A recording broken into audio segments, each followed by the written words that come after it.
In this video, we're going to do a yes, no, not given task together, and I will show you important tips and strategies.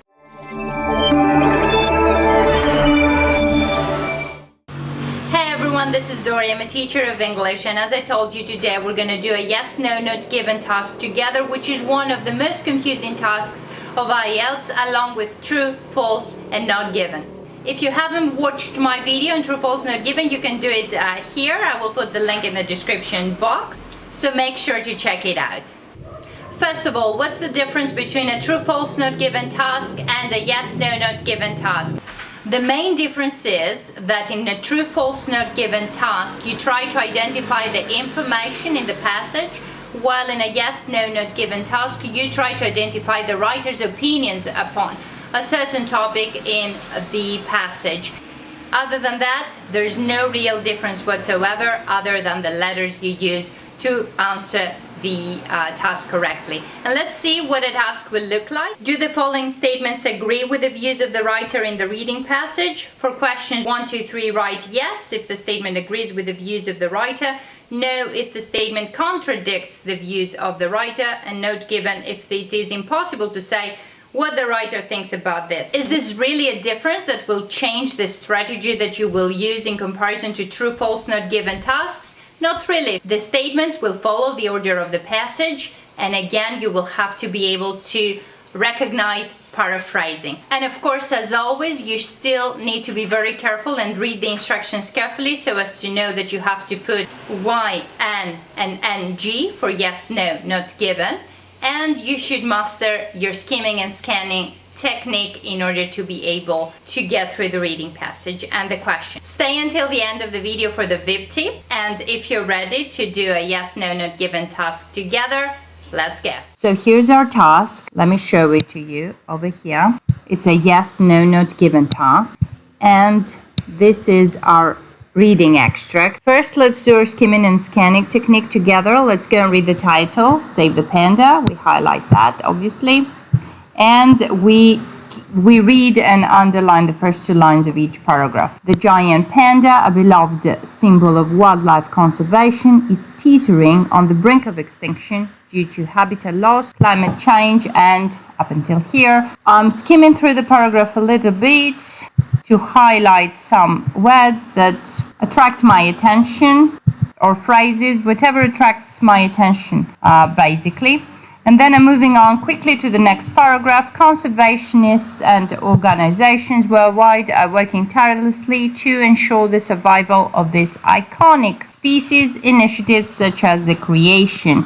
Let me see in this paragraph if there is a name, a number, a date. It's not, as I'm skipping through, but I will underline some phrases that I find important without having seen anything, or words that cannot be easily paraphrased. So we know what this is all about. It's about saving the panda, conservation, danger of extinction, and now we move straight to our task, and we do the same with the statements. We underline keywords that will help us identify the information and also recognize paraphrasing. So let's go to number 1. Conservationists, okay, obviously we highlight that, have expressed great interest in the panda's survival. Panda survival, obviously this is highlighted. This is the main theme of our text.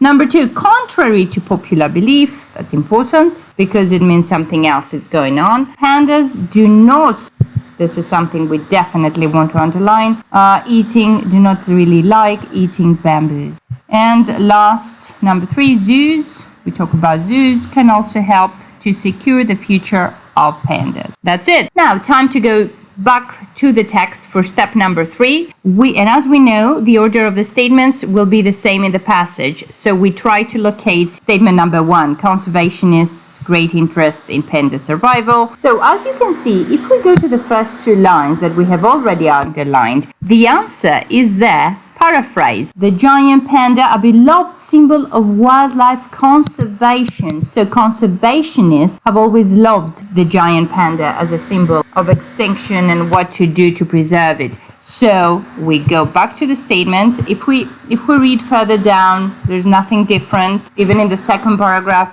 we still talk about the conservation of the panda and how the conservationists have tried and made lots of effort to help for the panda survival. So we go to our first statement and we immediately answer yes. I hope you agree. Let's do this. Now, statement number 2. Contrary to popular belief, pandas do not really like eating bamboos. What we need to do here is to locate the word bamboos because it can never be paraphrased, obviously, and we have already done that with our technique. So let's go read that part carefully. Here it is. I haven't really underlined bamboo at first. I should have during the technique, but I have the dependent bamboo here next to it, so I immediately found it. And now I'm going to read a little bit more carefully this part. Native to the mountainous regions of central China, we all know that these gentle giants depend on bamboo forests for their survival. However, deforestation and agricultural expansion have drastically reduced their natural habitat. Now it goes on to say something different. So, is this the case? What did we read here? Is this the case of what the statement said? Not really. Let's go back to the statement. So, be careful of the phrase contrary to popular belief. This means that there is something different from the belief of the majority of people. Is that the case here? No, clearly no. It says we all know that these gentle giants depend on bamboo forests for their survival, and then it doesn't contradict that at all. So, this statement is a clear no. Here we go. I'm writing it down. I hope you agree and that you follow along. And let's go to the last statement. Zoos can also help to secure the future of pandas. We will need to scan a little bit in order to locate it because I didn't see the word zoo anywhere. So we have finished here. Efforts to save the panda involved. Again, I'm skimming through. You don't have to read the whole thing. There's nothing about zoos. I'm moving on to the next paragraph. Conservationists and organizations, no mention of zoos. Panda reserves, wildlife corridors help reconnect isolated population, no mention of zoos whatsoever. Public awareness. I'm just skimming through from my underlining and there's nothing, no mention of zoos whatsoever. It could be, they could be helpful in panda survival, but there's no clear mention or even implication to zoos whatsoever. So in this case, I will gladly answer. Again, please pay attention to the words that can change the whole meaning of a sentence, such as always, never, the most, etc. I have given you a specific list of words in the true, false, not given video to pay attention to, so please make sure to check that out as well. Time for the VIP tip. Remember, don't jump into conclusions about your general knowledge or things that you think they might be true. No, you should always find support and evidence about the writer's opinions in the passage. Don't just assume that something might be true or not. For example, there might be a statement that the writer would most probably agree with compared to his overall views in the passage. But if you cannot find specific information in order to prove this, then you just write not given.